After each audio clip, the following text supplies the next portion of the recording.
श्रीमान् वेङ्कटनाथार्यः कवितार्किककेसरी वेदान्ताचार्यवर्यो मे सन्निधत्तां सदा हृदि அஸ்மத்குருபரம்பராயே நமஹ.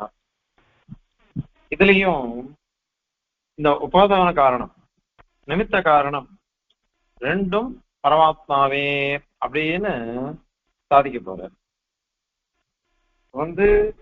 ஒரே வஸ்து உபாதானமாகவோ நிமித்தமாகவோ எப்படி இருக்கும்? ஏற்கனவே கேள்வி கேட்டிருக்கா. ஏன்னா இது வேற அது வேறதானே, அது விரோதம் தானே, அது பரஸ்பரம். ஏன்னா ஒரு தண்டம் இருக்கு, கடத்தை குறிச்சு நிமித்தமா இருக்குது, ஆனால் அது நிமித்தமா இருக்கலாம் அல்லது சககாரியா இருக்கலாம். அது உபாதானமா இருக்க முடியுமா? மண்ணுதானே உபாதானமா இருக்கு அப்படின்லாம் ஒரு கேள்வி வரும். அதனால அது எப்படி நீங்க சொல்றீங்க அப்படின்னு கேட்கிறான். அவ கேட்கிறான், நம்மள நையாயிகள் தான் இதுக்கெல்லாம் கேள்வி கேட்கறது. அதற்கு பதில் சொல்லணும்.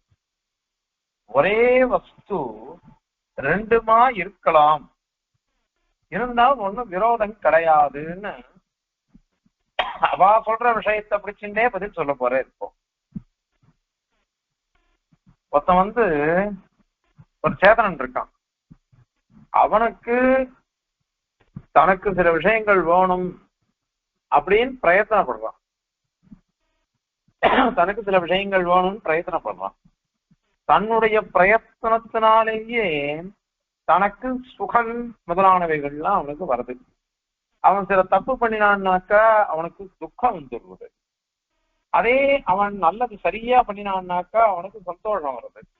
இப்படி ஒரு சுகமோ அல்லது துக்கமோ இதெல்லாம் வந்ததுன்னு வச்சுக்கோங்களேன், அது அவனுடைய பிரயத்தனத்தினால வருது.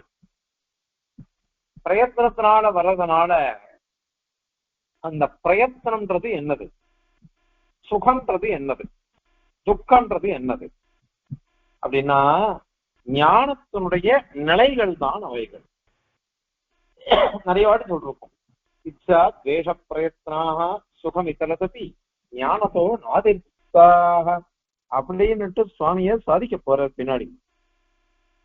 அதனால இது ஞானத்தினுடைய நிலைகள், அவஸ்தா விசேஷங்கள் தான் சொல்றோம். இந்த ஞானம் இருக்கு பாருங்க, அதுக்கு ஆதாரமா இருக்கிறது எது அப்படின்னா ஆத்மாதான். தன்னுடைய சர்வபூத ஞானத்துக்கு ஆதாரமா இருக்கிறது இந்த ஆத்மாதான். அப்போ சுகமோ துக்கமோ அல்லது இந்த பிரயத்தனமோ இச்சை முதலானவைகள் எல்லாத்துக்குமே ஆதாரமா இருக்கிறவன் ஜீவன் தான். ஜீவன் தான் ஆதாரமா இருக்கான். அதனால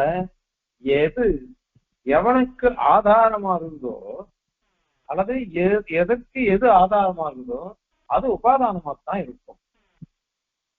எப்படி அப்படின்னாக்கா, இந்த பிரகிருதி இருக்குது, பிரகிருதிக்கு ஆதாரமா சர்வேஸ்வரன் இருக்கான். அதனால பிரகிருதியானது உபாதான காரணம்னா அதுக்கு பகவான் தான் உபாதான காரணம். இப்போ எம்பெருமான் தான் ஆதாரமா இருக்கிறதுனால உபாதான காரணம். அவனும் அதை ஒத்துன்னு இருக்கான். அதாவது என்னன்னாக்கா, தன்னுடைய சுகமோ தன்னுடைய துக்கமோ அதெல்லாம் தன்னுடைய பிரயத்தனத்தினாலதானே வருது. இவனுடைய பிரயத்தனத்தினால வர்றதுனால அந்த பிரயத்தனம் முதலானவைகளுக்கெல்லாம் இவன் தான் ஆதாரமா இருக்கான். இவன் ஆதாரமா இருக்கிறதுனால ஜீவன் அவன் தான் உபாதானம். அதனால இப்போ இவனே நிமித்த காரணம். இவன் தான் தன் பிரயத்தனத்தினால தனக்கு சுகதுக்கங்களை சிருஷ்டிச்சான். இவனே சிருஷ்டிச்சான். இவன் சிருஷ்டிச்சதுனால நிமித்த காரணமா ஆயிடுச்சு. அந்த மாதிரி அதற்கு ஆதாரமா இருக்கிறதுனால இவனே உபாதான காரணம்.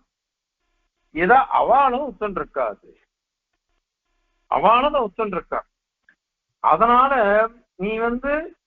நீயே உத்தன் இருக்க. ஜீவனுடைய தர்மபூத ஞானத்தை வச்சுட்டு எல்லாத்தையும் நீ பாத்திரம் பண்றியோ இல்லையோ, அத அந்த ஜீவனுடைய சுகதுக்காதிகளுக்கெல்லாம் மூல காரணம் நிமித்தமா இருக்கிறது ஜீவன் தான். ஏன் நம்ம பரமாத்மான்னு சொல்றதெல்லாம் அடுத்தது. பொதுவாக அவன் சொல்ற உதாரணம் இது. நையாயிகன் சொல்ற உதாரணம் இது. அதனால தன்னுடைய சுகம் வேணும் அப்படின்னா இவனே பிரயத்தனப்படுறான். அதனால இவன் நிமித்த காரணமா இருக்கான். அதே மாதிரி அந்த பிரயத்னாதீனமாகத்தானே இது இருக்குது சுகம்ன்றது. அதனால நிமித்தத்துவம் இருக்குது. அதே மாதிரியே அந்த சுகாதிகள்லாம் இவன் பத்தி இந்த ஆத்மாதான் உபாதான காரணமா இருப்பான். ஏன் அப்படின்னா அவன் தான் ஆதாரம் இருக்கு. அவன் ஆதாரமா இருக்கிறதுனால இவன் தான் உபாதான காரணம். அவன் தான் அதை பண்றான். அதுக்கு சாதனத்தை அனுப்பிக்கிறதுன்றது இந்த ஜீவன் தான்.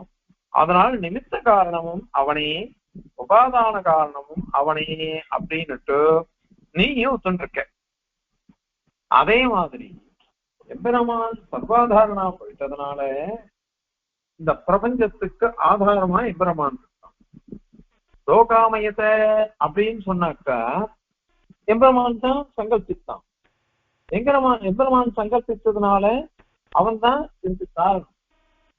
அவன் தான் அதற்கு காரணம், நிமித்த காரணம். அதே மாதிரி இவன் ஆதாரமா இருக்கிறதுனால இவன் தான் உபாதான காரணம் அப்படின்றதும் சித்திச்சு விட்டுருக்கு. அதனால அது முக்கியம். சரி, அதுக்கு மேல ஒரு கேள்வி கேட்கிறா. நீ ஜீவனை வச்சுட்டு சொல்லிட்ட, ஜீவனை வச்சுன்னு சொல்லிட்ட. ஜீவன் எப்படி பண்றான்னாக்க அவனுக்கு சக்தி கிடையாது. சக்தி இல்லாததுனால அவன் பிரயத்தனப்பட்டுதான் எல்லாத்தையும் பண்ணி ஆகணும், பிரயாசப்பட்டுதான் அவன் பண்ணி ஆகணும். அதனால அவனுக்கு வேணா அது மாதிரி வந்துட்டு போறோம், நாங்க அதை சொல்றோன்ற சரி. ஆனா பரமாத்மா இருக்கானே, அவனுடைய சிருஷ்டி எப்படிப்பட்டது? அனாயாசமான சங்கல்பம் தானே. ஒரு சங்கல்பத்தினாலேயே அவன் பண்ணிட்டு போயிடுறான். அதனால பிரயத்னாதீனமா அது இல்லையே அது. அதனால உபாதான காரணம் எப்படி வரும்? வெறும் நிமித்த காரணம் ஒன்றிதான் வந்துட்டு போகும். அதை எல்லாரும் தான் ஒத்துக்கிறோம். நிமித்த காரணம் பகவான் அப்படின்றத ஒத்துக்கிறோம். ஆனால் உபாதான காரணம் ஆகிறதுக்கு எப்படி? ஏன்னா வெறும் அவன் பிரயத்தனமே படல பகவான். எல்லாம் நீ தான் சொல்லிட்ட. சோகாமயத்தை அப்பிரதிகித சங்கல்பன், சத்திய சங்கல்பன். அவன் சத்திய சங்கல்பனா போயிட்டதுனால எல்லாம் அவன் நினைச்ச மாதிரி தான் முடிச்சுடுறான் அப்படின்னு தானே நீ ஒத்துட்டு இருக்க. அதனால இது எப்படி வரும் அப்படின்னு ஒரு கேள்வி. அதற்கு பதில் என்ன சாய்க்கிறார் சுவாமி? ஈஸ்வரன் கூட என்ன பண்றான் அப்படின்னாக்கா, மூர்த்த பதார்த்தங்கள்லாம் இருக்கும் இல்லையோ. மூர்த்த பதார்த்தங்கள்னா அளவோட கூடின பதார்த்தங்கள் அப்படின்னு அர்த்தம். அளவுடைய பதார்த்தங்கள். அளவு இது இவ்வளவு அப்படின்னா அளவு இருக்கு பாருங்க, அந்த அளவுடைய பதார்த்தங்கள் அப்படின்னு அர்த்தம். அந்த பதார்த்தங்களோட சம்யோகம் இருக்கு, அவனுக்கு சம்யோகம் இருக்கு. அந்த சம்யோகம் இருக்கிறதுனால அந்த சம்யோகம்னா என்ன அர்த்தம்? ஆதாரமா இருக்கிறது. அது ஆதாரமா இருக்கிறதுன்னு அர்த்தம். இப்போ ஒவ்வொரு வஸ்துவுக்கும் பகவானுக்கும் சங்கல்பம் இருக்கு, சம்யோகம் இருக்கு, சேர்க்கைங்கிறது சம்பந்தம்ன்றது பகவானுக்கும் அவைகளுக்கும் எப்பொழுதும் இருக்குதா இல்லையா? அதே மாதிரி அஸ்ருஷ்வாம் தலையமான பிராவிகது ததன பிரவிஷ்ய சச்சத்யச்சா பவத்துன்னு வாக்கியம் சொல்லிட்டு போயிடுச்சு. அவன் சிருஷ்டித்தான். சிருஷ்டிச்சுட்டு அவன் என்ன பண்ணினான்? ஒவ்வொரு வஸ்துவிலையும் உள்ள போந்துட்டான். உள்ள போந்துட்டு அந்தந்த பேர் அவனுக்கு வந்துட்டு அப்படின்னு உபநிஷத்து சொல்லிட்டு போச்சு. இப்ப இந்த சம்யோகம் அவன் என்ன பண்ணான்? அவன் தான் இப்ப அதை உற்பத்தி பண்றான். அத பண்ணி தன்னுடைய சங்கல்பத்தினாலேயே அந்த சம்யோகத்தை உற்பத்தி பண்ணான். உற்பத்தி பண்ணி அதுல அவன் சம்பந்தத்தை வச்சுட்டு இருக்க அவனுடைய சம்யோகம். அந்த சம்யோகம் தான் ஆதாரம் சொல்றது. அதுதான் உபாதான காரணம். அதனால உபாதான காரணமும் ஈஸ்வரனே, சங்கல்பத்தினால பண்றதுனால நிமித்த காரணமும் ஈஸ்வரனே. அது அவனும் ஒத்துன்னு இருக்கான். அத யாருன்னாக்கா நையாயிக்கணும். அதுதான் சொல்றது. எப்படின்னாக்கா, கடம் ஒண்ணு கடத்தை உற்பத்தி பண்றோம். கடத்தை பகவான் உற்பத்தி பண்ணச்சு அது குலாலன்னு நம்ம சொல்றோம். ஆனா பகவான் தான் அதெல்லாம் உற்பத்தி பண்றது. அவன் உற்பத்தி பண்ணது என்ன பண்றான், புது கடம் அதை உற்பத்தி பண்ணின உடனே அந்த கடத்தோட சேர ஈஸ்வரனுக்கு ஒரு சம்யோகம் வருது. அது அனிவாரியம், அதை தடுக்கவே முடியாது. ஏன்னா எந்த வஸ்துவை சிருஷ்டிச்சாலும் அந்த வஸ்துல பகவான் என்ன பண்றான்னாக்கா சேர்க்கைய சம்பந்தத்தை வச்சுக்கிறான். அது நிச்சயமா அவன் ஒத்துண்டே ஆகணும் எல்லாருமே. அது உண்டு. அது ஏன் அப்படின்னாக்கா பகவானே சொல்லிட்டு போட்டான், எல்லா வஸ்துக்களும் என் பேரை சொல்லணும், அதுக்கோசரம் நான் அதை சேர்றேன் அப்படின்னு. இன்னொன்னு, ஈஸ்வரன் விபுவா இருக்கான். ஈஸ்வரன் விபு, எல்லா விதத்திலையும் ஈஸ்வரன் விபுதான். பகவான் சர்வவியாபி அப்படின்னு சொல்றோம். அப்ப சர்வவியாபியா போயிடவே அனைத்து மூர்த்த திரவியங்களுக்கும் பகவானுக்கும் சம்யோகம் இருக்கு. எப்பொழுதும் வியாபியா இருக்கிறது, சர்வ வியாபியா இருக்கிறதுனால எல்லா வஸ்துக்கள்லையும் அவனுக்கு தொடர்புன்றது காண வந்துள்ளது. அவன் ஆசைப்பட்டாலும் சரி ஆசைப்படாட்டாலும் சரி. இப்ப எனக்கு அந்தரியாம சர்வேஸ்வரன், எனக்கு அது தெரியாது, உள்ள இருக்கான்னு எனக்கு தெரியாது. எனக்கு தெரியாதுன்றதுனால பகவான் உள்ள இல்லைன்னு அர்த்தம். அவன் விபு, எல்லாரும் அந்தர்பகிர்வம் வியாபிய நாராயண சிதான்னு எல்லா இடத்தையும் வியாபிச்சுதான் இருக்கான். வியாபிச்சு இருக்கிறதுனால சர்வமூர்த்த திரவிய சம்யோகம்ன்றது தானா வந்துடுறது. அதுதான் விபுத்துவம். விபுத்துவம்னா என்ன அர்த்தம், அனைத்து மூர்த்த திரவியங்களும் அளவிட முடியக்கூடிய தமிழ் வரமாட்டேன், அளவுடன் கூடிய வஸ்துக்கள், அளவுடன் கூடிய வஸ்துக்கள் அனைத்துக்கிட்டையும் இவனுக்கு சம்பந்தம் இருக்கு, சம்யோகம் இருக்கு. அதனால அந்த சம்யோகமா இருக்கிறதுன்றதுதான் விபுத்தம்ன்றதே. எல்லா வஸ்துலையும் சம்பந்தம் வச்சுருக்கிறது தான் விபுத்தம் அப்படின்னு பேரு. அதனால ஈஸ்வரனுக்கு இப்ப என்ன ஆகுதுன்னா, சம்யோகத்தை குறிச்சு உபாதானத்தும் இருக்கு. அவன் ஒத்துருக்கான் ஐயா இருக்கணும். அப்ப சம்யோகத்தை குறிச்சு உபாதானத்தும் இருக்கு. அத மாதிரி பொதுவா காரியம் ஒண்ணு எடுத்துட்டோம்னா, ஒரு செயல் அப்படின்னு சொன்னாக்கா நிமித்த காரணத்துவம் இருக்கு. அதனால ரெண்டு காரணத்துவமும் பகவான்கிட்ட இருந்தா தவறு இல்லை. ஏன்னா ஜீவனுக்கே ஒத்துருக்கீங்க நீங்க. ஜீவனுக்கே தன்னுடைய பிரயத்தனத்தினால சுகதுக்காதிகளுக்கு நிமித்த காரணத்துவம் இருக்கு. அந்த சுகதுக்காதிகள் இவனுக்கு சம்பந்தம் வரதோ இல்லையோ, அதுக்கு ஆதாரமா இருக்கானோ இல்லையோ, இவனுக்குள்ளதான் சுகம் துக்கம்லாம் அனுபவிக்கிறான், தனக்கு தானே இருந்தது. அதனால அவனே ஆதாரமா இருக்கிறதுனால அவன் அதை அனுபவிக்கிறான் ஜீவன். அதனால அவனுக்கே உபாதான காரணத்தை நிமித்த காரணத்தை ஒத்துக்கிச்சே. சர்வேஸ்வரன் அவன் விபு, நீ ஒத்துருக்க விபுன்னு, ஜீவனையும் விபுன்னு அவன் ஒத்துருக்கான். இப்போ ஜீவன் இங்க விட்டுருங்கோ. பொதுவா அனைத்து வஸ்துக்கள் எல்லாம் அளவிட முடியக்கூடிய வஸ்துக்கள் எல்லாம் அளவோட கூடினது. அந்த வஸ்துக்கள்லாம் இவ்வளவுதான் இதுன்னு சொல்ல முடியும். ஒண்ணு கொஞ்சம் பெருசா இருக்கும், ஒண்ணு சின்னதா இருக்கும், அவ்வளவுதானே தவிர்த்து. ஆனால் விபுவான சர்வேஸ்வரனை பார்க்கச்ச எல்லாம் சிறிதுதான், எல்லாம் சிறிய அளவோட கூடினதுதான். அதனால அதுல அவனுக்கு சம்யோகம் இருக்கு. அந்த சம்யோகத்தை குறிச்சு இவன் தான் உபாதானமா இருக்கான். அதனால நிமித்த காரணம் நீ ஒத்துருக்க, நானும் ஒத்துருக்கேன். சம்யோகத்தை குறிச்சு உபாதான காரணம் நீயே ஒத்துருக்க. அந்த மாதிரிதான் எதை பகவான் சிருஷ்டிக்கிறானோ அனைத்து வஸ்துக்கள்லயும் அவனுக்கு சம்பந்தம் இருக்கு. அதை எப்படி சொன்னார் அழகா, ஒரு கட உற்பத்தி ஆகுது, கட உற்பத்தி ஆனாக்கா புதுசா உற்பத்தி ஆச்சு. பகவான் விபு எல்லா இடத்துலையும் வியாபிச்சிருக்கா, அந்த கடத்திலையும் வியாபிச்சிருப்பானே. அதனால அந்த கடத்துக்கும் சம்பந்தம் இருக்குது பெருமாளோட. அதனால அந்த சம்பந்தத்துக்கு இருக்க சம்யோகம், அதுக்கு உபாதான காரணம் எம்பெருமான் தான், காரணமும் அவன் தான். அதனால அது சொல்றது. சரி, ஏன் இந்த மாதிரி ஒரு சம்யோகத்தை எடுத்துட்டு தேசிகன் பகவானுடைய ஆனந்தத்தை சொல்லலாமேனாக்கா அது தப்பு. ஆனந்தம் இருக்குதே அது நித்தியம். அது பகவான் சதைக ரூபாய கிருஷ்ணவே பிரப விஷ்ணவேன்னு சொல்றோம். சதைக ரூபனவன், எப்பொழுதும் ஒரே சதா ஏக ரூபன், ஒரே ரூபம் அவனுக்கு. ஒரே ரூபமா இருக்கிறதுனால ஆனந்தம்ன்றது மாறவே மாறாது. ஆனந்தத்துல விகாரமும் கிடையாது. எப்பொழுதும் நிரவதிகமான ஆனந்தம் இருக்குது, எப்பொழுதும் இருக்குது. அதனால அதுக்கு உற்பத்தின்றது கிடையாது. அதனால நீங்க சம்யோகம்னாக்கா சம்யோகம் உற்பத்தி உண்டு லோகத்துக்கு. ஏன்னாக்கா புதுசா ஒரு கடமோ ஒரு வஸ்துவோ உற்பத்தி ஆச்சுன்னாக்கா அதோட சம்பந்தம் லோகத்துல பாக்குறோம். இந்த இருக்குது, ஒரு கட்டியிருக்கோம். அந்த கட்டினோம்னாக்க அந்த ஆத்துல முதல்ல எதுவுமே இல்லை. அதுக்கப்புறம் ஒவ்வொரு வஸ்துவா உள்ள வருது. உள்ள வந்து அந்த வஸ்துவுக்கும் அந்த வீட்டுக்கும் சம்பந்தம்ன்றது புதுசா தான் உற்பத்தி ஆகுது. அதே மாதிரி லோகத்துல உற்பத்தி ஆகிற வஸ்துக்களுக்கெல்லாம் பரமாத்மாவோட சம்பந்தம் சம்யோகம்ன்றது வருது. அந்த சம்யோகமானது கிரகிக்கப்படுறது. அதை குறிச்சு உபாதானமா எம்பெருமான் இருக்கான். அதனால அனைத்து பிரபஞ்சத்தையும் எப்படி கடமோ எப்படி படமோ அது மாதிரி இந்த பிரபஞ்சமே சிருஷ்டிக்கப்படுகிறது. சிருஷ்டிக்கப்படும் பொழுது அதுக்கு சம்யோகம் உண்டாகிறது, அதுக்கும் பெருமானுக்கும். அதனால அந்த உபாதான காரணமா அவன் இருக்கான். நீ அதை ஒத்துருக்க.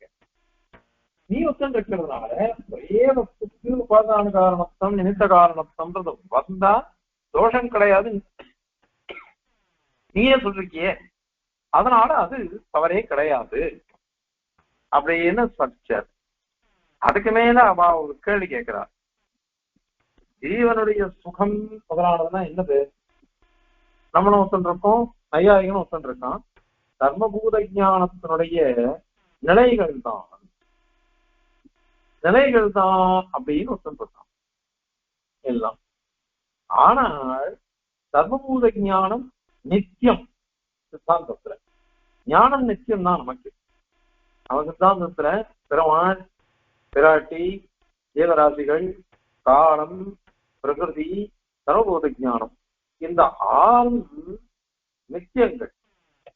அதனால சர்வபூத ஞானம் நித்தியம் தானே.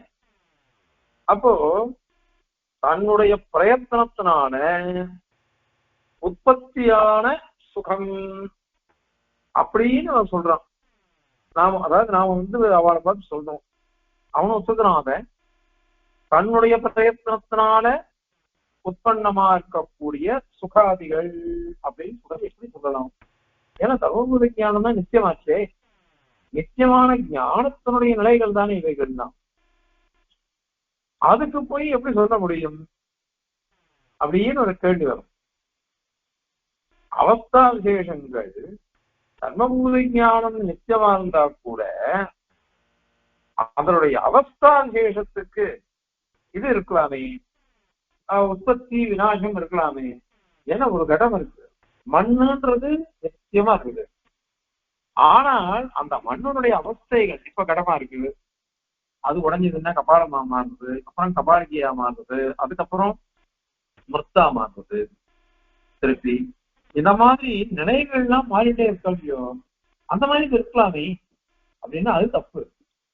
ஏன்னா தர்மபூத ஞானம் அவ சொல்றது, தர்மபூத ஞானம்ன்றது சுரூபதக நித்தியத்துவம் தான் அதுக்கு உண்டு அப்படின்னு நீங்க ஒத்துருக்கீங்க நம்ம சித்தாந்தத்துல. அதனால உற்பத்தி விநாச விவகாரம்ன்றது கவனமாதான் சொல்லணும் அப்படின்னு அவ சொல்றான். நம்ம பார்த்து கேட்கிறான், கவனமாதான் இருக்கணும்.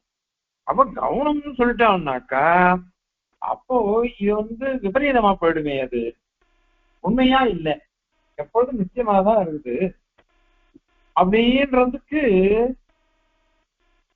நீங்க கவனமா உற்பத்தி இருக்குது விநாசம் இருக்குன்னு சொல்லணும். அப்ப கவனமா சொல்றதுன்னா உபச்சாரமா சொல்றதுன்னு அர்த்தம் அது. அதனால என்ன ஆயிடும்னா ஈஸ்வர ஞானத்துக்கு கூட அத மாதிரி சொல்ல முடியா ஆயிடுமே. அதனால அதுக்கு நீ என்ன சொல்லுவ அதுக்கு பதில் அப்படின்னுட்டு ஒரு கேள்வி கேட்கிறான். அதற்கு பதில், அதாவது தர்மபூத ஞானம் இருக்கு, அது நித்தியமானது. நித்தியமான தர்மபூத ஞானத்தினுடைய நிலைகள் தான் சுகம் துக்கம்.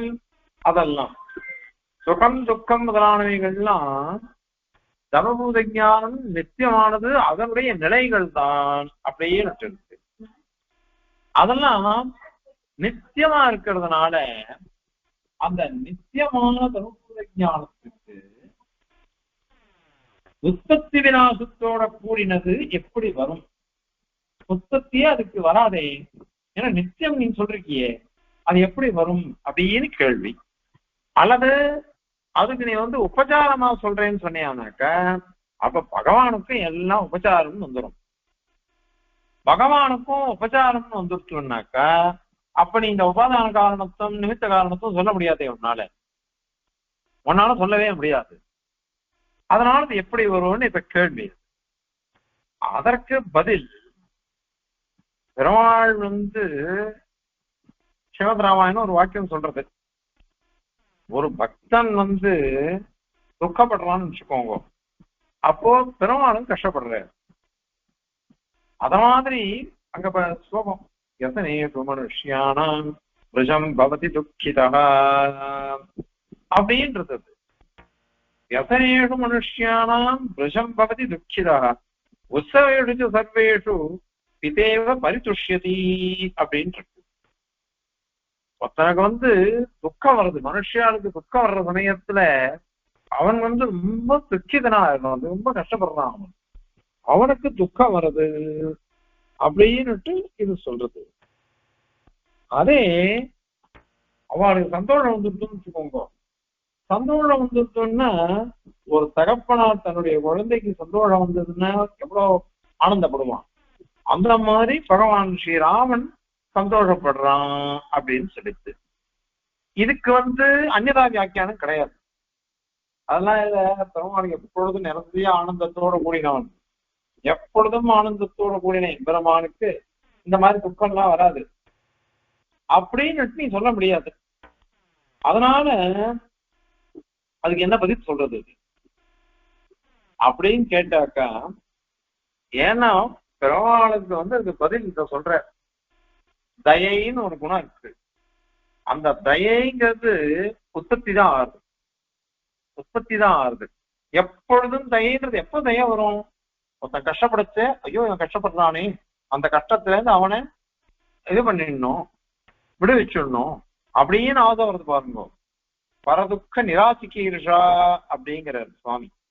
ஒருத்தியாருடைய துக்கத்தை போக்கடிக்கிறதுல விருப்பம், இச்சை, அதுதான் தயை அப்படின்னு சாதிச்சிருக்காரு.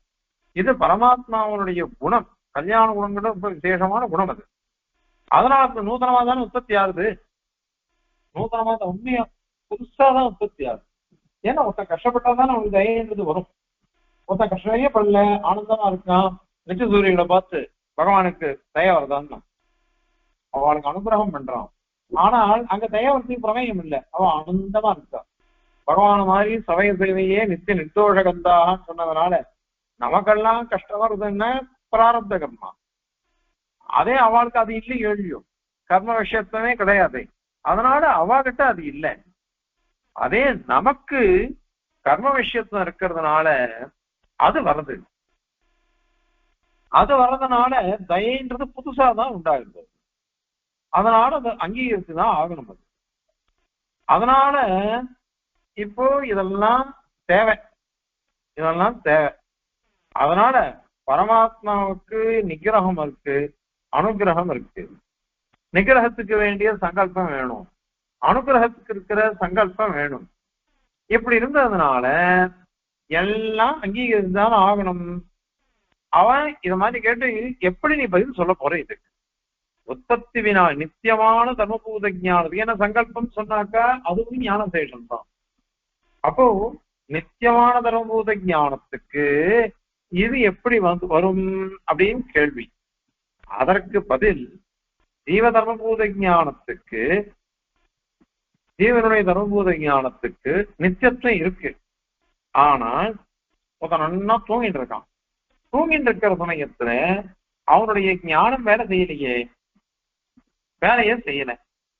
அத மாதிரி ஒருத்தனுக்கு மூர்ச்சா வந்துருச்சு, மயக்கம் போட்டு வந்துட்டான், அப்பவும் அவனுக்கு ஞானம் வேலை செய்யல. அந்த மாதிரி மரணம் வருது, அவனுக்கு மரணம் வந்துருச்சுனாக்க அப்பவும் அவனுக்கு வேலை செய்யல, திருப்பி பிறக்கணும், திருப்பி பிறந்தாதான் அவனுக்கு இது வரும். அத மாதிரி பிரளய தசை இருக்கு. பிரளய தசையில அப்போ அஜிதவிசித்தான் பிரளயே அப்படின்னு சொல்றதுனால அசேதனங்கள், உடம்பு, இந்திரியங்கள் அதெல்லாம் இல்லாததுனால அவனுக்கு ஞானமே இல்லை, ஞானமே கிடையாது. ஞானமே இல்லாததுனால அப்ப அதுக்கு நீ என்ன பதில் சொல்லணும் அப்படின்னாக்கா, அந்த சமயத்துல அசத்கல்பமாகத்தான் பார்க்கணும். ஞானமே அவனுக்கு வேலை செய்யல அப்படின்னு தான் ஒத்துக்கணும். ஞானமே அவனுக்கு வேலை செய்யல, அதை நீ ஒத்துருக்க, நானும் ஒத்துருக்கேன், அவனே ஒத்துருக்கான். நையாயிகனே ஆகத்துக சைதன்யம்னு ஒத்துருக்கான் அவன். நாம என்ன சொல்றோம்னாக்கா அசத்கல்பத்துவம் அப்படின்னு தான் சொல்றோம். இல்லாத மாதிரி இருக்கு, அப்ப வேலை செய்யல அப்படின்னு தான் சொல்றோம். அதுக்கப்புறம் திருப்பி ஞானத்துக்கு விகாசம் வருது. நூதனமாக இந்த விஷயத்தை உடைய ஞானம் அதுக்கு விகாசம் வருது. அதனால ஜீவதர்மபூத ஞானம் நித்தியமா இருக்குது, அது சாஸ்திரத்தினால அறியப்பட்டிருக்கிறது. ஆனா அதுக்கும் உற்பத்தி விநாசம் லோகத்துல பார்த்துட்டு இருக்கோம். அந்த உற்பத்தி விநாசம்ங்கிறது சர்வாத்மனா, இது உற்பத்தி சர்வாத்மனா நாசம்னு அர்த்தம் இல்லை. அந்த நிலைகளுடைய உற்பத்தி, நிலைகளுடைய நாசம். அதே மாதிரி தூங்குற சமயத்துல நமக்கு தெரிய மாட்டேன்றது. மாமப்பியம் ஞாபகவான், என்ன கூட நாம் தெரிஞ்சுக்கல அப்படின்னு நான் சொல்றது. அந்த மாதிரி இருக்கு. இது வரையும் நீ ஒத்துதான் ஆகணும் ஜீவ விஷயத்துல. ஆனா எம்பெருமானுக்கு நீ ஜீவனுக்குவானா லோகத்துல பார்க்கணும். தூங்குற சமயத்துல வேலை செய்யல, ஞானம் அது வேலை செய்யல, இந்திரியம் வேலை செய்யல அப்படின்னா நம்ம லோகத்துல பார்க்கணும். அதை கொண்டு உற்பத்தி விநாசம் சொல்லலாம். ஆனால் எம்பெருமானுக்கு அத லோகத்துல இருக்கிறத வச்சுன்னு பார்க்க முடியாது. அப்படின்னா எல்லாம் சாஸ்திரீக சமதிகமியமா இருக்கு, சாஸ்திரத்தினாலேயே அறிந்து கொள்ளப்பட வேண்டியதா இருக்கு. அதனால அத்தியந்த வைலட்சண்யம் இருக்கு. ஜீவனுக்கும் பரமாத்மாவுக்கும் அத்தியந்த வைலட்சண்யம், வேறுபாடு அப்படி இருக்கிறது. அதனால எந்த அவஸ்தையிலையும் அவனுக்கு தர்மபூத ஞானத்தினுடைய அசத்கல்பத்தொன்றதே கிடையாது, இல்லையோ, அவனுக்கு கிடையாது. அதனால ஞானத்துக்கு சங்கோச்ச விகாசமே கிடையாது. அதனால சங்கோச்ச விகாசமே கிடையாது. தர்மபூத ஞானத்துக்கு பகவானுக்கு தர்மபூத ஞானம் இருக்குது. அவன் சர்வஜனான அப்படின்னால அவன் சுரூபத்தை எப்படி இருக்கோ அது வரைக்கும் இருந்தே இருக்கிற தர்மபூத ஞானம். அதுக்கு சங்கோச்ச விகாசமே கிடையாது. விசிறதா புறாமணி அப்படின்னு ஒரு வாக்கியம் இருக்கு. அவனுடைய ஞானமானது எப்பொழுதும் விகசிச்சுட்டே இருக்கு அப்படின்ட்டு பரமாத்ம விஷயமா இந்த ஞான விஷயமா ஒண்ணு இருக்காது. அதனால எந்த ஒரு நிலையிலையும் தர்மபூத ஞானத்துக்கு அழிவு கிடையாது பகவானுக்கு. அதனால அந்த சங்கோஜமோ விகாசமோ இல்லாம எப்பொழுதும் விகசிச்சுருக்கு அப்படின்னு. ஆனால் பாருங்க, அந்த தர்மபூத ஞானம் பகவானது நித்தியமான தர்மபூத ஞானமா இருந்தா கூட விஷய சம்பந்தம் எப்ப வரும்? சதா சதா ஆகந்துகமா இருக்கும். அப்பப்போ ஆகந்துகம், அது அப்பப்போ ஆகந்துகமா இருக்கும் அது விஷய சம்பந்தம்.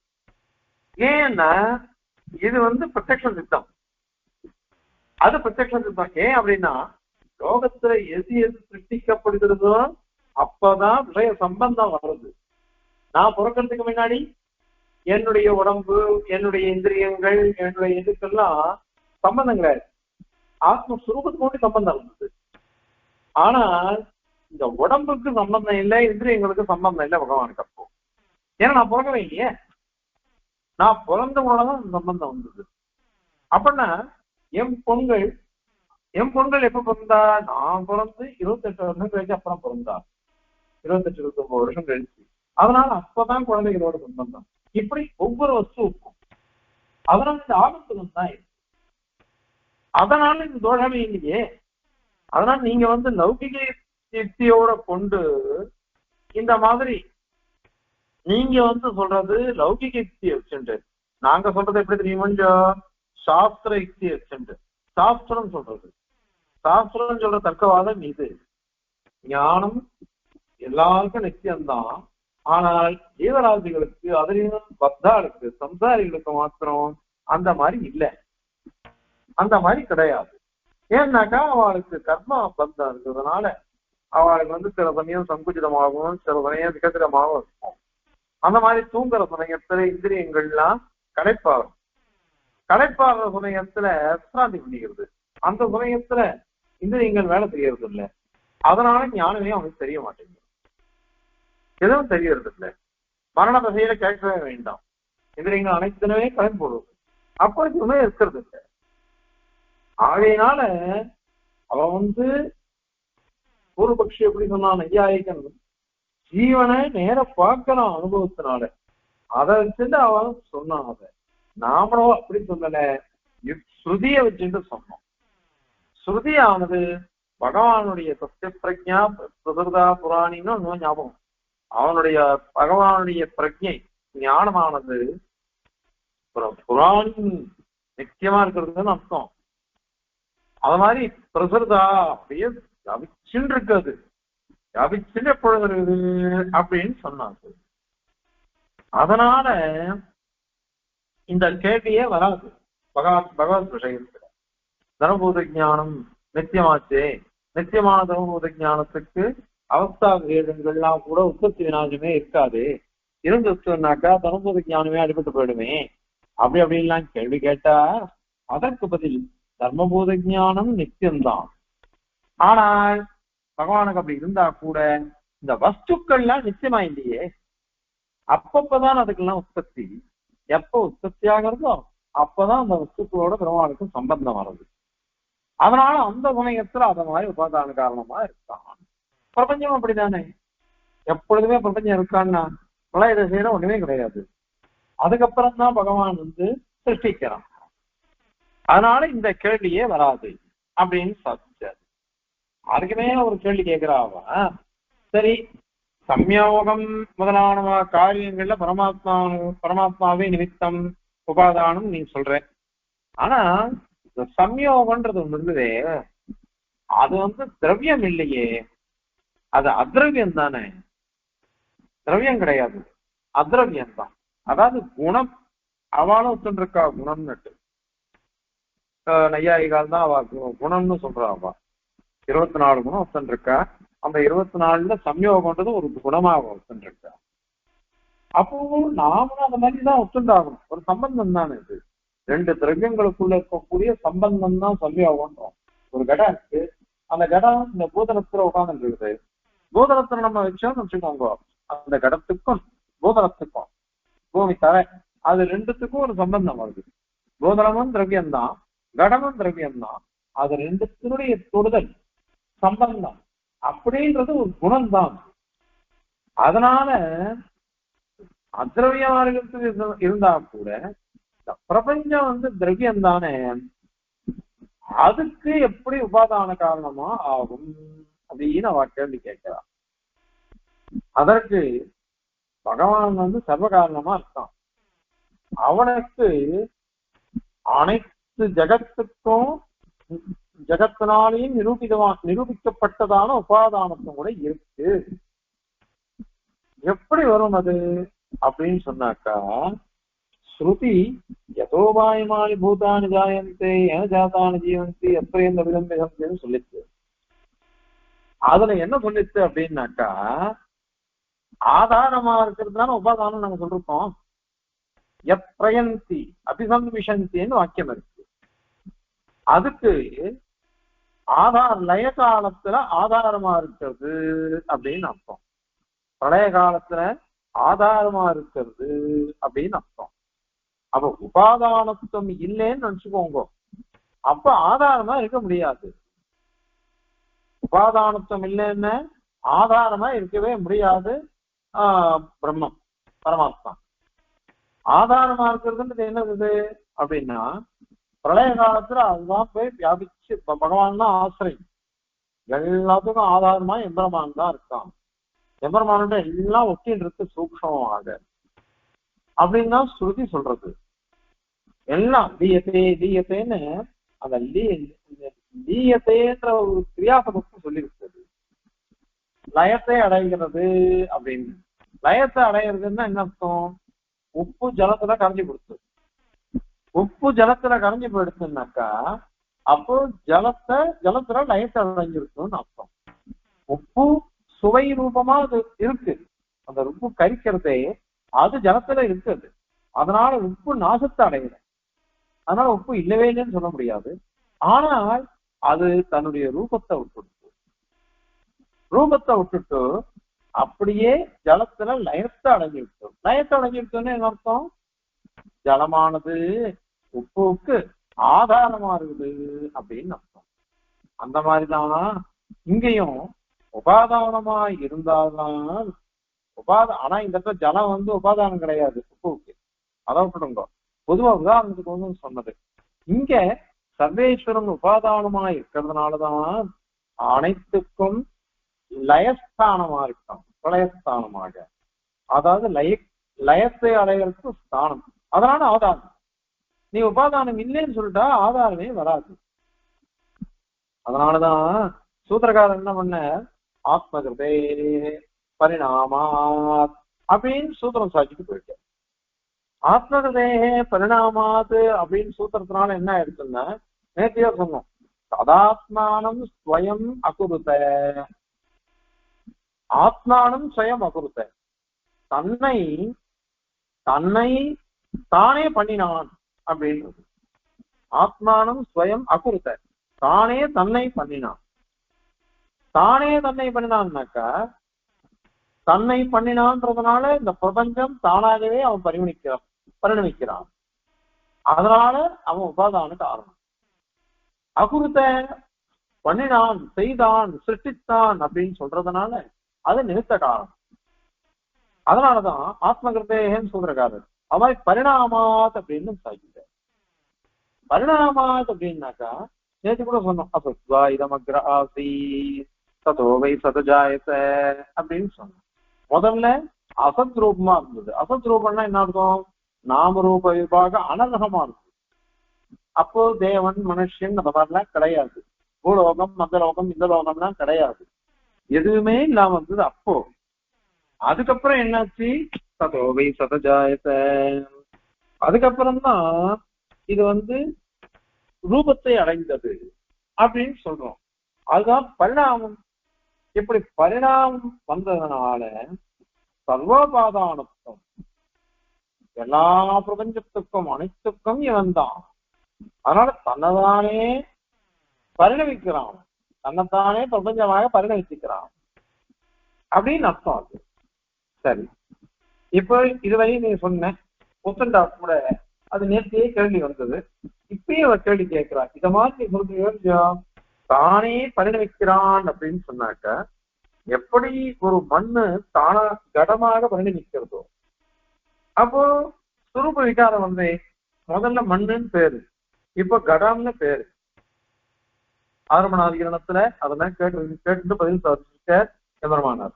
அதனால மண்ணுன்னு முதல்ல பேரு, இப்ப கடம்னு பேர் வந்து. ஏன் சுரூப விகாரம் வந்துச்சு? முதல்ல மண்ணுன்றது ஒரு மண்கட்டி, அவ்வளவுதான். இப்ப எப்படி இருக்கு அப்படின்னாக்கா, கடாகாரமா வந்தது, அல்லது ஒரு சராரம் மூடியா வந்தது, அல்லது ஒரு மடக்கா வந்தது, அகலா வந்தது, எத்தனையோ ரூபத்தை மாறுறது. அதனால சுரூப பரிணாமம் வந்துடும். அப்போ எம்பெருமான் கூட தானே பரிணமிக்கிறான்னு சொன்னாக்க, அச்சேதனத்தை மாதிரி சுரூப பரிணாமம் வந்துடும். சுரூப பரிணாமம் வந்ததுன்னாக்க தோஷ பாக்தம்னு வந்துடும், தோஷத்தை உடையது அப்படின்னு வந்துடும். அதனால அதுக்கு நீ என்ன பதில் சொல்லுவாரு அப்படின்னா, அதுக்கு அழகா பதில் சொல்றாரு சுவாமி. இது வந்து பாஷ்யக்கார சாட்சியதுதான். நாங்க சர்வஸ்ருதி ஐகரத்தியவாதிகள், அனைத்து ஸ்ருதிகளுக்கும் சமன்வயப்படுத்துறோம், சாமரஸ்யம் படுத்துறோம். நாங்க இது மாற அது இந்த சப்தத்துக்கு வேற அர்த்தம், அந்த சப்தத்துக்கு வேற அர்த்தம்னுட்டு குழப்பறதே கிடையாது. அனைத்து ஸ்ருதிகளும் நமக்கு முக்கியம். வேத ஸ்ருதிகள், அபேத ஸ்ருதிகள், கடக ஸ்ருதிகள். இந்த கடக ஸ்ருதிகளை கொண்டு வேத ஸ்ருதிக்கும் அபேத ஸ்ருதிக்கும் விரோதத்தை நாங்க சவனம் பண்றோம். அந்த மாதிரிதான் இங்கேயும் அப்படிதான் நாங்க பண்றோம். இப்ப என்ன அப்படின்னா, வஸ்து பகவானே ஒரு வஸ்துவாக மாறுகிறான் அப்படின்னு சொல்லிட்டோம். பகவானே ஒரு வஸ்துவாக மாறுகிறான்னு சொன்னாக்க அப்ப நீ கேட்ட கேள்வி என்ன? அவ விகாராஸ்பதமா போயிடுமே பிரம்மம், விகாரம் வந்துடுவேன்னு கேட்ட. அதுக்குதான் பதில் நேத்திய ஸ்லோகத்துல சொல்லியாச்சு.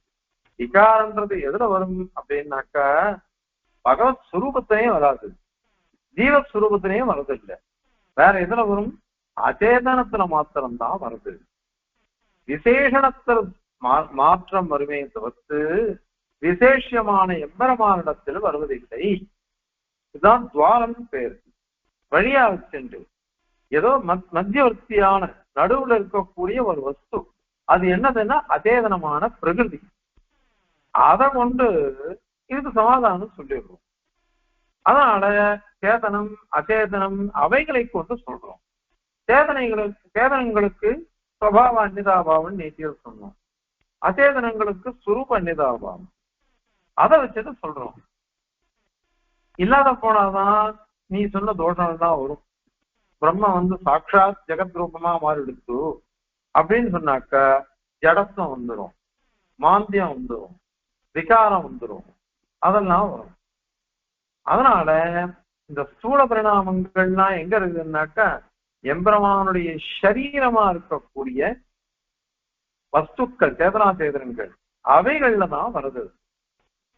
அதுக்குதான் நேத்தியம் சொன்னோம், பரமாத்மா அந்தர்யாமியா இருக்கிறதுனால பரிணாமம் அவனுக்கு கூட வருது.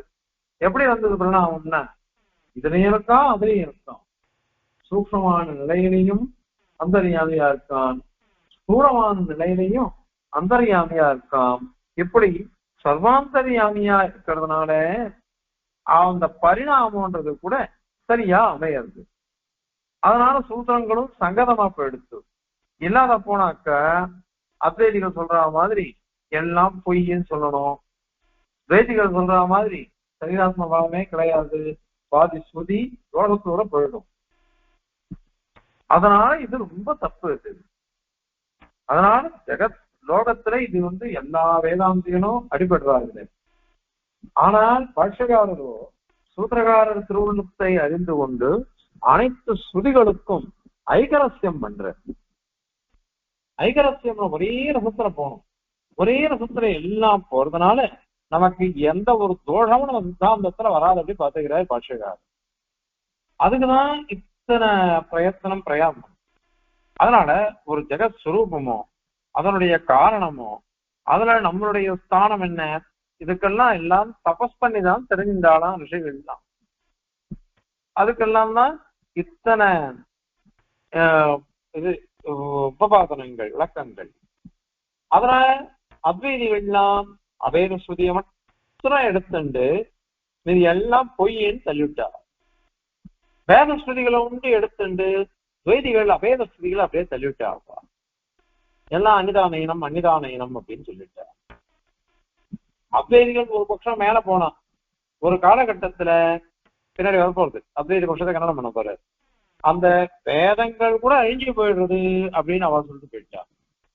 அதுக்கே நித்தியத்துவம் கிடையாது அப்படின்னு சொல்லிட்டு போயிட்டா. அந்த மாதிரி எல்லாம் இருக்கிறதுனால அவளுடைய பட்சங்கள்லாம் நிறைய தோஷம் இருக்கு. நம்ம சித்தாந்தத்திலேயோ அந்த மாதிரி தோஷம் வரத்துக்கு இதுவே கிடையாது, பிரவൃத்தியே கிடையாது. இல்லாத போனாக்கா வேத ஸ்ருதிகளை ஒத்துண்டு அபேத ஸ்ருதிகளை அங்கீகரிக்கலைன்னாக்கா அப்ப வேதத்துக்கு ஏகதேசத்துக்கு அப்பிரமாண்யம் வந்துடும். அல்லது அபேத ஸ்ருதியை ஒத்துண்டு வேத ஸ்ருதியை ஒத்துக்கலைன்னாக்கா வேத ஸ்ருதிகள்லாம் அப்பிரமாணமா போயிடும். இவ்வளோ கஷ்டப்பட்டு வேத புருஷன் நமக்கு எல்லாத்தையும் உபதேசிக்கிறான், ஒரு அக்ஷரம் கூட அதுல அப்பிரமாணமா ஆகக்கூடாது. அதுக்கோசரம் தானே இத்தனை பிரவೃத்தி. அதனால அது மாதிரி போயிடும்.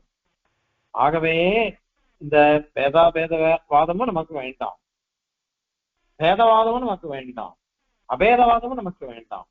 வேற என்ன வேணும் அப்படின்னாக்கா இந்த மாதிரி சரீராத்ம பாவத்தை கொண்டு அந்தர்யாம ஸ்ருதிகளை கொண்டு சரீராத்மபாவம், அந்த சரீராத்ம பாவத்தை கொண்டு விசேஷணமாக சரீரமாக இருக்கக்கூடிய வஸ்துக்களுக்கு தான் இந்த மாதிரி விகாரங்கள் வரும். விசேஷமா இருக்கக்கூடிய எம்பெருமானுக்கு அது எதுவுமே வராது. அப்படி வராததுனால இந்த மாதிரி தோஷங்களை நம்ம சித்தாந்தத்துல ஆக்ஷேபமே பண்ண முடியாது, ஆரோபிக்கவே முடியாது. முடியாததுனால எல்லாம் சித்தமா போயிடுறது நம்ம சித்தாந்தத்துல. ஆக உபாதானமும் நிமித்தமும் ஈஸ்வரனே, பரமாத்மாவே. அவ சொல்ற மாதிரி உபாதான காரணம் வேற, நிமித்த காரணம் வேறுன்னு சொல்லக்கூடாது. அத்வைதிகள்லாம் விவர்த்தவாதத்தை சொல்லி அந்த விவர்த்தவாதத்தை கொண்டு விவர்த்தமான பிரம்மம் தான் காரணம்னா அவன் சொல்லிட்டு போறான். அதெல்லாம் பின்னாடி வரப்போகுது, அதுல வரும். இப்போ இந்த ஸ்லோகத்தை சேர்த்து அதுக்கு தாத்பரியத்தை தெரிவிக்கலாம்.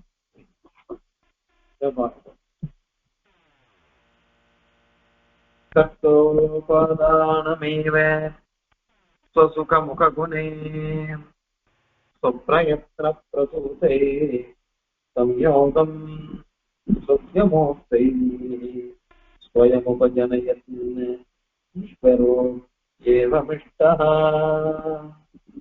சர்வோபாதானபாவः தவைஹ கடதே சர்வகர்த்தர்யமஸ்மின் சர்வஸ்துத்யைகரஸ்ய பிரணயதிः உசிதம் வாதமத்ராப்யுபேதம் அப்படின்னு பார்க்கிறது. சுப்பிரயத்ன பிரசூதே, தன்னுடைய பிரயத்னத்தினால பிரசூதம் உண்டு பண்ணப்பட்டது, தன்னுடைய பிரயத்னத்தினால உற்பத்தி பண்ணப்பட்டது. அதாவது என்ன சொன்னா, அதனுடைய காரியம். நான் பிரயத்தனப்பட்டேன்னாக்கா எனக்கு சில சுகம் கிடைக்கிறது, அதோட விளைவு அது. அதை கொண்டு நான் என்ன பண்றேன் அப்படின்னா சுகாதிகளை அனுபவிக்கிறேன். அதனால ஸ்வப்பிரயத்ன பிரசூதே சுக முக குணே, சுகம் தன்னுடைய சுகம். முகம் அப்படின்னா இந்த இடத்துல மூஞ்சின்னு அர்த்தம் இல்லை, ஆதி அப்படின்னு அர்த்தம், ஆதிபதம். சுகம் முதலான குணங்கள் அவைகளிடத்தில் அப்படின்னு அர்த்தம். அதுல சுகம் துக்கம் இதெல்லாம் அதை சேர்த்துக்கணும். அவைகளிடத்துல அந்த குணத்துல கர்த்தா ஜீவனானவன், அந்த பிரயத்னத்தை யார் பண்றான்? ஜீவன் தான் பண்றான் லோகத்துல. அதுக்கு அந்த கர்த்தாவான அவன் தான் நிறுத்த காரணம். நீ ஒத்துக்கிற, நானும் ஒத்துக்கிறேன், எல்லாரும் ஒத்துக்கணும் அதை. இப்போ இந்த கர்த்தா அவன் தான் நிமித்த காரணம், அவனே அதுக்கு ஆதாரமா இருக்கான். அந்த சுகதுகாதிகளுக்கு அவன் தான் ஆதாரம். அதனால அவன்தான் உபாதான காரணம். உபாதான நேவ, அந்த கர்த்தா தான் உபாதான காரணமா இருப்பான். இத நீயும் ஒத்துருக்கேன், நானும் ஒத்துருக்கேன். அத மாதிரிதான் ஈஸ்வரா அப்படி ஈஸ்வரோபி, ஈஸ்வரனும் கூட மூர்த்தை சம்யோகம். மூர்த்தங்கள்னா என்ன அர்த்தம்னாக்கா கையாள ஹேண்டில் பண்ண முடியக்கூடிய வஸ்துக்கள் அல்லது அளவுடன் கூடிய வஸ்துக்கள் அப்படின்னு அர்த்தம். அந்த மூர்த்த பதார்த்தங்கள். அதே ஒரு இது இருக்குன்னு வச்சுக்கோங்களேன், தேஜஸ் இருக்கு, அதை நம்ம ஒளியை நம்மளால கையில பிடிக்க முடியாது. அல்லது ஒரு வஸ்துவோட ஒரு வர்ணம் இருக்கு, இது நீல வர்ணமா இருக்கு, இது சோப்பு வர்ணமா இருக்குன்றோம், அதெல்லாம் நம்மளால கையாள முடியாது, பிடிக்க முடியாது. அதெல்லாம் அமூர்த்தங்கள். மீதியெல்லாம் மூர்த்த வஸ்துக்கள். அந்த மூர்த்த வஸ்துக்கள் அதனுடைய சேர்க்கை அவனுக்கு, ஈஸ்வரனுக்கு மூர்த்த பதார்த்தங்கள், அந்த பதார்த்தங்களோட கூடின சம்யோகம், சம்பந்தம், தொடர்பு இருக்கிறது, சேர்ந்து இருக்கிறதுன்னு அர்த்தம். ஸ்வயம் உபஜனைன்னு பகவானே அதை உற்பத்தி பண்றான். பண்ணிட்டு ஏவம் இஷ்ட, அவன் தான் உபாதானமா இருக்க முடியும். ஏன்னா அதுக்கு அவன் தான் ஆதாரம். எந்த வஸ்துவை சிருஷ்டிச்சாலும் அந்த வஸ்துவோட சம்பந்தம் அவனுக்கு வரதோ இல்லையோ, வரதனால அவன் தான் உபாதான காரணமா இருக்கான். அதுக்கு நீ எப்படி ஜீவ பிரயத்தனம், அந்த பிரயத்தனத்தினால வந்த சுகதுக்காரிகள், அந்த சுகதுக்காரிகளுக்கு ஜீவன் தான் உபாதான காரணம் நீ சொன்ன, நிமித்த காரணம் உபாதான காரணம் ஜீவன் தான் நீ சொன்ன. அந்த மாதிரிதான் இங்கேயும் ஈஸ்வரன் இந்த மூர்த்த பதார்த்தங்களோட சம்பந்தத்தை உண்டு பண்றான். அப்போ அதுக்கு ஆதாரமாக எம்பெருமானே இருக்கான். அந்த சம்யோகத்துக்கும் எம்பெருமானே ஆதாரம். அதனால அவனுக்கு உபாதான காரணத்துவம் இருக்கு, நிமித்த காரணத்துவமும் இருக்கு. அதனால ஏவம் இஷ்டா இந்த மாதிரி அங்கீகரிக்கப்படுறது. அதை நீ ஒத்துண்டுதான் ஆகணும், நானும் ஒத்துண்டுதான் ஆகணும். அதனால உபாதான காரணம் நிமித்த காரணம்ன்றது ஒரே வஸ்து இருந்தா தோஷம் இல்லையே, அது இருக்கும். சரி, அதுக்கு மேல அத்தக இவ்வாறு சொல்றதுனால இக இந்த அபின்ன நிமித்த உபாதானம் சொல்றமே அதுல சர்வகர்த்தரி அமுஷ்மின்னு எல்லாத்தையும் பண்றவன் சர்வகர்த்தா, அனைத்தையும் சிருஷ்டிக்கிறவன் அவன் தானே. அந்த பகவானிடத்தில் சர்வோபாதான பாவகா அனைத்து வஸ்துக்களுக்கும் உபாதானமாக இருத்தல் அப்படிங்கிற ஒரு குணம் இருக்கு. அது கடத்தே, அது சரியாதான் இருக்கும், அது பொருந்தி இருக்கும், அவனுக்கு உபகரணமா இருக்கும். அது காரணம் என்ன? இதுதான் நீ சொன்ன யுக்தியை கொண்டே நாங்களும் அந்த யுக்தியை சொல்லிட்டோம். அதனால அது தோஷம் இல்லை. அதுக்கு என்ன, அதுதான் கேள்வி வந்தது. அவ கேட்டா தர்மபூத ஜானம்னு ஒண்ணு இருக்குது. அந்த தர்மபூத ஜானத்தினுடைய நிலைகள் தானே பூதக்காரிகள், சம்யோகம் அப்படிப்பட்டது தானே, அதெல்லாம் குணம்தான், திரவியம் இல்லையே. திரவியம் இல்லாதனால அதோட எப்படி வரும் அப்படின்னு ஒரு கேள்வி கேட்டான். பிரபஞ்சமா திரவியமாச்சே, அதுக்கு உபாதான காரணத்துவம் எப்படி வரும் அப்படின்னு கேட்டான் நையாயிகன். அதற்கு பதில் இப்ப சொல்லிட்டார். அவன் சர்வகர்த்தா. அவன் சர்வகர்த்தான்னா எப்படி? யதோவாயமானி பூதானி ஜாயந்தே முதலான ஸ்ருதி வாக்கியங்கள்னால அவனே சிருஷ்டி காரணம், அவனே ஸ்திதி காரணம், அவனே பிரளய காரணம், எல்லாம் அடங்கி விடுறது. அப்ப அவன் ஆதாரமா இருந்தால்தான் அடைய முடியும். ஆதாரத்துல இருந்தா உபாதான காரணத்தை ஒத்துட்டுதான் ஆகணும். உபாதான காரணத்தை இல்லைன்னா ஆதாரமா ஆக முடியாது. அதனால சர்வோபாதான பாவக ஜகத்தே, அது உபபன்னம் ஆகும். அப்படியான ஒரு கேள்வி வந்தது. இது நீ சொல்றது தவறா இருக்குதே. அப்படியானாதான் ஒரு அச்சேதன வஸ்து எப்படியானால் விகாரத்தை அடையுமோ அந்த மாதிரி ஈஸ்வரனும் உபாதான காரணமா இருக்கிறதுனால விகாரத்தை அடங்கிடுவான் அப்படின்னு வந்துருமே அப்படின்னு ஒரு கேள்வி வந்தது. அதற்கு பதில் சர்வ ஸ்ருதிகரஸ்ய பிரணயபி, சர்வ அனைத்து ஸ்ருதிகள் ஸ்ருதி வாக்கியங்கள் அர்த்தம். ஐகரஸ்யம், ஒரே ரசத்துல போகணும், எல்லாம் சமன்வயமாகணும். எல்லாம் எப்படி சமன்வயமாகணுமோ அந்த மாதிரி நாங்க ஆசைப்படுறோம். அத மாதிரி அர்த்தம் சொல்றதுக்கு அப்படி பண்ணக்கூடிய எங்களால உசிதம் துவாரம், அதுக்கு அருகமான துவாரம். துவாரம்னாக்க இப்போ ஒரு மார்க்கம்னு அர்த்தம். இதை கொண்டு அது சொல்றோம். பரிணாமத்தை சொல்லணும். பரிணாமம் பகவத் சுரூபத்துல இல்ல, அவனுக்கு சரீரமா இருக்கக்கூடிய பிரகிருதியில, அவனுக்கு சரீரமா இருக்கக்கூடிய ஜீவனிடத்தில். அந்த ஜீவனுக்கும் சுரூப விகாரம் வராது, அதனால சுபாவ விகாரம் சொல்லிடுறோம். பரமாத்மாவுக்கு சுபாவ விகாரமும் கிடையாது, சுரூப விகாரமும் கிடையாது. அச்சேதனத்துக்கோ சுரூப விகாரம் சுபாவ விகாரம் ரெண்டும் உண்டு. சேதனனுக்கு சுரூப விகாரம் இல்ல, சுபாவ விகாரம் உண்டு. அதனால அதை கொண்டு சொல்றோம். உசிதம் துவாரம் அத்திர அபியுபேதம், இந்த இடத்துல அங்கீகரிக்கப்பட்டது. அத்திர இந்த உபாதான காரணவாதம் சொல்லும் பொழுது அங்கீகரிக்கப்பட்டது. ஏன் அப்படின்னாக்கா அங்க ஸ்ருதியே சொல்றது, அஜாமேகாம் லோகித சுக்ல கிருஷ்ணாம் பக்வீம் பிரஜாம் பிரஜமானாம் சரூபாம் அப்படின்னு சொல்றது உபனிஷத்து. வேதாசுதர உபனிஷத்தும் சொல்றது. அந்த மாதிரி தைத்திரிய உபனிஷத்து அது மாதிரி சொல்றது. கொஞ்சம் வேறுபாடு இருக்கும், அவ்வளவுதான். அங்க பிரகிருதியை சொல்லச்ச அஜா அப்படின்னு சொல்லிடுச்சு, நித்தியமா சொல்லிடுச்சு அத. ஆனா அஜாமேகம் லோகித சுக்ல கிருஷ்ணாம் அப்படின்னு சொல்லிடுச்சு. லோகிதம்ன்றதுனால ரஜோகுணத்தினுடைய ரூபம், சுக்லன்றதுனால சத்துவகுணத்தினுடைய ரூபம், கிருஷ்ணா அப்படின்றதுனால இந்த தமோ குணத்தினுடைய ரூபம். அந்த 3 குணத்தை உடையது அது. லோகித சுக்ல கிருஷ்ணா, அப்புறம் பக்வீம் பிரஜாம் சிரஜமானாம் சரூபாம். பக்வீம் பிரஜாம், தன்ன மாதிரியே இருக்கக்கூடிய இந்த சிருஜ்யங்கள், படைக்கப்படுபவைகள், அவைகளை சிருஷ்டிக்கக்கூடியவன், சிருஷ்டிக்கக்கூடியது, அது மாறுறதுன்னு அர்த்தம். அதாவது என்ன அர்த்தம்? இந்த பிரபஞ்சமானது பிரகிருதி தான் பிரபஞ்சமாக பரிணமிக்கிறது. அதுக்கு அந்தராத்மாவாக எம்பெருமான் இருக்கிறதுனால அதுவும் சித்தமா போயிடுறதுன்னு அர்த்தம். அந்தராத்மாவா பகவான் இருக்கிறதுனால அவனால இது அத்தனையும் சிருஷ்டிக்கப்படுகிறது. அவனே உபாதான காரணம். அவன் சூக்ஷ்ம ரூபமா உள்ள உட்கார்ந்துட்டு இருக்கான். ஸ்தூல ரூபமா அவன் பெருசா மாறல, பிரபஞ்சம் மாறிடுச்சு, அவன் ஒரே மாதிரிதான் இருக்கான் அப்படின்னு அந்த ஸ்ருதி சொல்றது.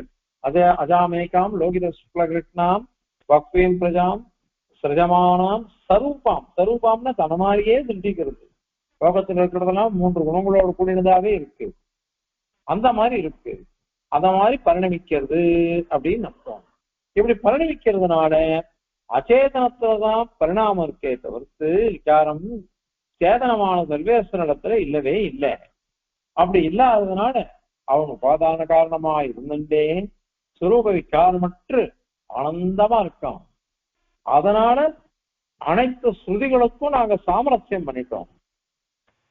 அது எங்க சித்தாந்தத்துல மாத்திரம்தான் சரியா வருது.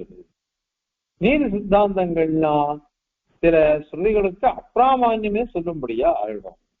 அதனால அது சர்வாஸ்தனா தவறு.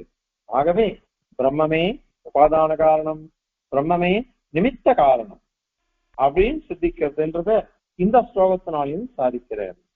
கர்த்தோபாதானமேவ சுசுக முககணே ஸ்வப்ரயத்ன பிரசூதே சம்யோகம் ஸ்வஸ்ய மூர்த்தை ஸ்வயமுபஜனயன் ஈஸ்வரோ ஏவமிஷ்டः சர்வோபாதான பாவः ததைஹ கடதே சர்வகர்த்தவ்யமுஷ்மின் சர்வஸ்ருத்யைகரஸ்ய பிரணயபிஹ உசிதம் துவாரமத்ராப்யுபேதம்.